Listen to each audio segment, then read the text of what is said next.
পৃথিবীতে আত্মীয় স্বজন বলতে কিছু হয় না, স্বার্থ আর অর্থ ছাড়া কেউ কখনো ঘুরেও তাকায় না। তাই একটা কথা মনে রাখবা, আপনের চেয়ে পর ভালো, পরের চেয়ে আরো ভালো জঙ্গল। আত্মীয় স্বজন হলো বহুরূপী, তাদের থেকে দূরে থাকাই মঙ্গল। কথাটা একদম বাস্তব, কারণ যখন আত্মীয় স্বজন বলেন ভাই বোন, ভাইয়ের ছেলে মেয়ে, বোনের ছেলে মেয়ে, খালা ফুপু মামা, যারাই বলেন না কেন, যতক্ষণ দিতে পারবেন ততক্ষণই ভালো থাকবে। যতক্ষণ দুই হাতে বিলাতে পারবেন ততক্ষণ ভালো। যখন আপনি না দিতে পারবেন তো তারপরে আর আপনার কোনো মূল্য নাই।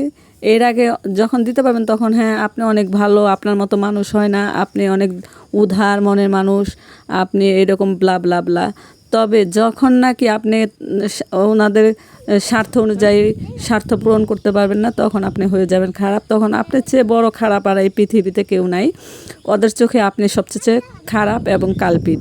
আর যতক্ষণ হাত ভরে দিতে পারবেন ততক্ষণ ভালো। ভিডিওটি ভালো লাগলে অবশ্যই লাইক শেয়ার কমেন্টস করতে ভুলবেন।